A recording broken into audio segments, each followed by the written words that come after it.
SV news కు స్వాగతం. ముందుగా హెడ్లైన్స్. పీఎం కిసాన్ 21వ విడత నిధుల విడుదల ఎప్పుడు? పూర్తి వివరాలు ఇవే.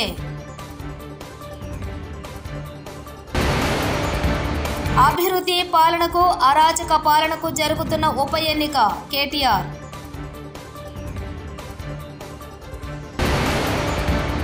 ఏపీకి ప్రధాని నరేంద్ర మోదీ షెడ్యూల్. చిన్నారి అభిమాని స్వీట్ బర్త్డే గిఫ్ట్ మురిసిపోయిన సాయి దుర్గా తేజ్.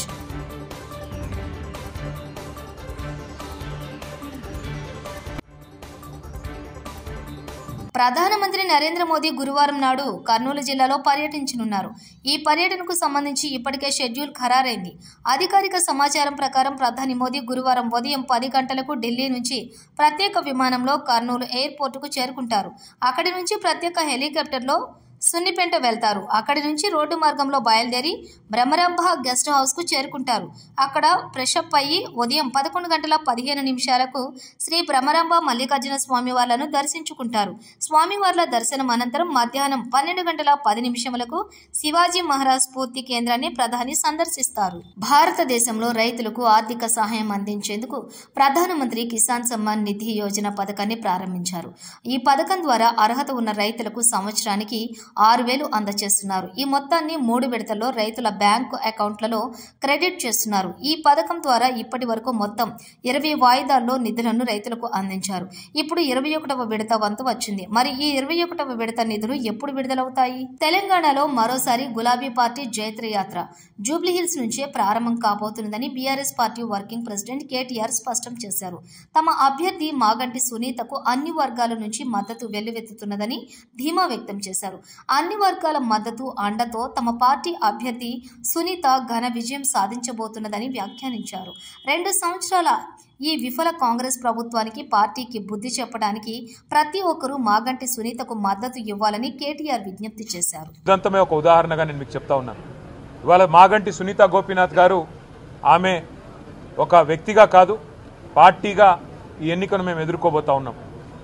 10 ఏళ్ల రైతు బంధు పాలనకు 2 ఏళ్ల రాబందు పాలనకు మధ్యన జరుగుతున్న ఎన్నిక. ఇది వ్యక్తుల మధ్యన జరుగుతున్న ఎన్నిక కాదు.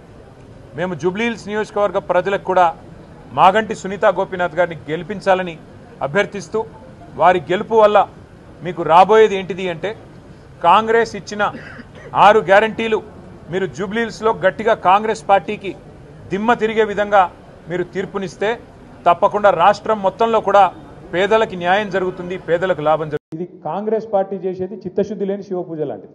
వాళ్ళకైతే చిత్తశుద్ధి లేదు, రాదు. రేవంత్ రెడ్డి గారి నాయకత్వంలో మాత్రం బీసీలకు న్యాయం ఎన్నటికీ జరగదు. ఇది వాస్తవం. ఎవరు అవునన్నా కాదన్నా మీకు కూడా తెలుసు, మాకు కూడా తెలుసు. సరే మీరు కెమెరాల ముందు చెప్పలేకపోవచ్చు, మేము చెప్పగలుగుతాం, మేము చెప్తాం.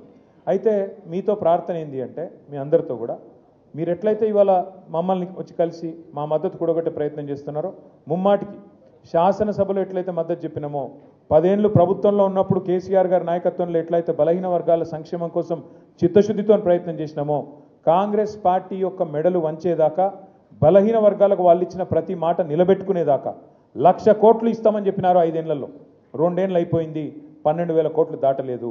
ఆ 12,000లో కూడా ఖర్చు చూస్తే మీరు లెక్క తీయండి దయచేసి, పెద్దలు ఉన్నారు, నాకు తెలిసి 8,000 కోట్లు కూడా దాటలేదు. 8,000 కోట్లు ఇప్పటికీ కూడా ఫీజు రీయింబర్స్మెంట్ బకాయిలు ఉన్నాయి. బలహీన వర్గాలకే సింహభాగం అందులో వస్తాయి. దాంతోపాటు కాంగ్రెస్ పార్టీ చెప్పింది 42% ఒకటే చెప్పలేదు. వాళ్ళు 1,00,000 కోట్లు ఒకటే చెప్పలేదు బడ్జెట్. వాళ్ళు చెప్పిన మాట సబ్ ప్లాన్ తెస్తామన్నారు. దయచేసి మీరు ఈ మాట నేను అంటుంటే మీరు తప్పు పట్టొద్దు, తప్పు అనుకున్నా దయచేసి నేనైతే చెప్పాల్సి వస్తుంది. ఎందుకంటే ఇప్పుడు 42% రిజర్వేషన్ ఓన్లీ ఇక్కడ వాళ్ళు తెచ్చిన జీవో ఓన్లీ ఎలక్షన్ల కోసం తెచ్చినారు. ఏది? లోకల్ బాడీ ఎలక్షన్స్ కోసం. విద్యలో ఎక్కడ పోయింది? మరి ఉపాధిలో ఎక్కడ పోయింది? 42% కాంట్రాక్టులలో ఇస్తామన్నది ఎక్కడ పోయింది? దాని గురించి ఎందుకు మాట్లాడతలేం మనం? ఇప్పుడు 4 సర్పంచ్లు అయితేనో 4 ఎంపీటీసీలు అయితేనో 10 మంది జెడ్పీటీసీలు అయితేనో కాదు కదా. అల్టిమేట్గా 42% వాటా కాంట్రాక్టులలో ఎందుకు రావద్దు? మరి వాళ్ళే చెప్పిండ్రు కదా బీసీ డిక్లరేషన్లో. అది రావాలి అంటే కేవలం మనం ఓన్లీ రిజర్వేషన్ల గురించే మాట్లాడుతామంటే రిజర్వేషన్ అల్ల కూడా రావాలి కదా. మరి దయచేసి మీతో ప్రార్థన, దీన్ని విస్తరించి డిక్లరేషన్లో చెప్పిన ప్రతి మాట 1,00,000 కోట్ల బడ్జెట్ అయితేనేమి, సబ్ ప్లాన్ అయితేనేమి, 42% వాటా ఇస్తామన్న మాట అయితేనేమి, వాళ్ళ చేతిలో ఉన్నాయేమో ఇయ్యరట, వాళ్ళ చేతుల్లోనే ఇస్తలేరు. అది మనం అడుగుతలేము. 42% ఇవాళ కాంట్రాక్టులలో వాటా ఇస్తా అంటే ఎవరు ఆపుతున్నారు? ప్రభుత్వం ఒక జీవోతో అయిపోదా? దానికైతే ఎక్కువ అడ్డం రాదు కదా, దానికైతే సీలింగ్ లేదు కదా, సుప్రీంకోర్టు లేదు కదా, దాని గురించి ఎందుకు మాట్లాడతలేం? మరి ఇవాళ రేవంత్ రెడ్డి గారి ప్రభుత్వం 2 ఏళ్ళు అయిపోయింది. 42% వాటా కాంట్రాక్ట్లలో బలహీన వర్గాలకు ఇస్తే ఎంతమంది బాగుపడతారు? 42% వాటా ఉపాధిలో ఇస్తే, విద్యలో ఇస్తే ఎంతమందికి లాభం జరుగుతుంది? కేవలం పొలిటికల్ రిజర్వేషన్ ఒకటే కావాలా? మిగతాయి వద్దా? పొలిటికల్ రిజర్వేషన్ కూడా కావాలి, మిగతాయి కూడా కావాలి. ఆ మిగతాయి కూడా మాట్లాడాలి. 1,00,000 కోట్ల బడ్జెట్ వచ్చేదాకా కొట్లాడాలి. దానికి బీఆర్ఎస్ పార్టీ మీ బంధుకు సంపూర్ణంగా నైతిక మద్దతుగా మేము నిలబడతాం, మీతో ఉంటాం. మాగంటి సునీత జామా మసీద్ ఎదుట రోడ్డు మీద నిలబడి కాంగ్రెస్ బాకీ కార్డులు పంచితే కేసు నమోదు చేశారు. ఆమె మసీదులోకి వెళ్లలేదు. రోడ్డు మీద నిలబడి ప్రచారం చేయడం ఏ రకంగా నేరం అవుతుంది? డిప్యూటీ తహసీల్దార్ ఫిర్యాదు చేయగానే వెంటనే మాగంటి సునీత మీద, ఆమె కూతురు చిన్నమ్మాయి అక్షర మీద కేసు నమోదు చేశారు. అలానే ఇతరులు అని మెన్షన్ చేశారు. ఎందుకంటే ఇంకెవరైనా బీఆర్ఎస్ నాయకులు ప్రచారంలో తిరిగితే వారిపై కూడా కేసులు నమోదు చేసి జైళ్లలో వేయాలని చూస్తున్నారు. ఆర్ఎస్ ప్రవీణ్ కుమార్. మహిళలు సపరేట్గా ఇళ్లలో ప్రార్థన చేసుకోవచ్చు, లేకపోతే సపరేట్ మస్జిద్లోకి వెళ్ళొచ్చు. సో అక్కడ చాలామంది కూడా ప్రార్థన చేయడానికి వెళ్తుంటే రోడ్డు మీద నిలబడి, మసీద్ లోపలికి కాదు, రోడ్డు మీద నిలబడి ఆమె బాకీ కార్డులు, కాంగ్రెస్ పార్టీ ఈ విధంగా మనకు బాకీ ఉన్నది, తెలంగాణ ప్రజలకు బాకీ ఉన్నది అని చెప్పే ప్రయత్నం ఆమెతో పాటు ఒక 4-5 చేసిండ్రు. అది ఎట్లా నేరం అవుతుంది? మరి ఒకవేళ మీరు నేరంగా భావించుంటే ఆమెకు ముందు నోటీస్ ఇవ్వాలి కదా, మోడల్ కోడ్ ఆఫ్ కండక్ట్ ప్రకారం, రిప్రజెంటేషన్ ఆఫ్ పీపుల్స్ యాక్ట్, అదేవిధంగా మోడల్ కోడ్ ఆఫ్ కండక్ట్ ప్రకారం ఆమెకు నోటీస్ ఇవ్వాలి కదా. ఆ నోటీస్ ఇవ్వలేదు. నోటీస్ ఇవ్వకుండా మరి ఒక డిప్యూటీ తహసీల్దార్ ఇచ్చిన కంప్లైంట్ మీద వెంటనే ఆయన కంప్లైంట్ ఇచ్చిండో లేదో, ఆయన 1 గంటకు కంప్లైంట్ ఇచ్చిండు. ఆయన ఇవ్వగానే ఆయన 1 గంటకు చూసిండు, 3 గంటలకు పోయి పోలీస్ స్టేషన్లో కంప్లైంట్ ఇచ్చిండు. పోలీస్ స్టేషన్లో కంప్లైంట్ ఇవ్వగానే జూబ్లీహిల్స్ పోలీస్ స్టేషన్లో మాగంటి సునీత మీద, అదేవిధంగా మాగంటి సునీత వాళ్ళ డాటర్ చిన్న అమ్మాయి అక్షర అనే అమ్మాయి మీద కేసు రిజిస్టర్ చేసింది. దాంతోపాటు ఇంకా 5 మందిని పెట్టి ఇంకా అదర్స్ అనే కాలం కూడా పెట్టింది. ఎవరికి తెలియదు ఈ గేమ్లు? అదర్స్ అని ఎందుకు పెట్టింది? ఇంకా ఎంతమందిని వెళితే అంతమందిని అదర్స్ కేటగిరీలో ఇరికించి వాళ్ళను కూడా జైలుకు పంపించే ప్రయత్నం. అంటే ఎలక్షన్లలో ఎవ్వరూ ప్రచారం చేయొద్దు, వాళ్ళంతా జైళ్ళల్లో ఉండాలి, లేకపోతే పోలీస్ స్టేషన్లో లాకప్లలో ఉండాలి.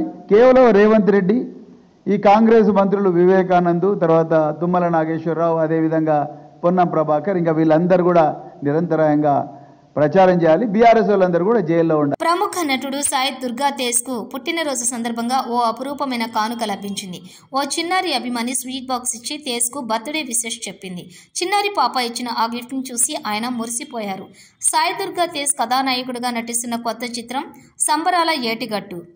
ఈ సినిమా గ్లిమ్స్ ను హీరో పుట్టినరోజు సందర్భంగా రిలీజ్ చేశారు. ఈ సందర్భంగా ఏర్పాటు చేసిన ఈవెంట్లో చిన్నారి ఇలా స్వీట్ బాక్స్ ఇచ్చి విషెస్ చెప్పింది. ఆ తర్వాత సాయి దుర్గా తేజ్ కేక్ కట్ చేసి తన పుట్టినరోజును సెలబ్రేట్ చేసుకున్నారు. చాలా సీరియస్ కాన్వర్సేషన్ జరుగుతుంది అక్కడ. ఇంతకీ పాపది ఇంట్లో ముద్దుగా ఏమని పిలుచుకుంటారు తెలుసా? ఖుషి.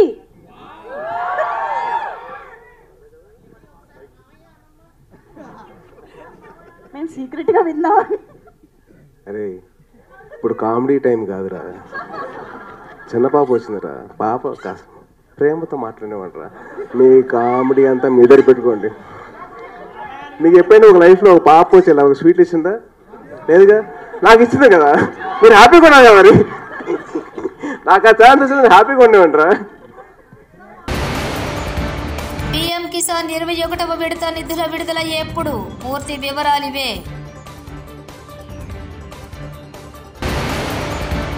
అభివృద్ధి పాలనకు అరాచక పాలనకు జరుగుతున్న ఉప ఎన్నిక కేటీఆర్.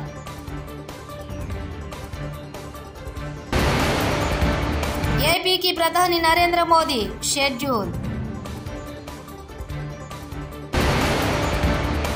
చిన్నారి అభిమాని స్వీట్ బర్త్డే గిఫ్ట్, మురిసిపోయిన సాయి దుర్గా తేజ్.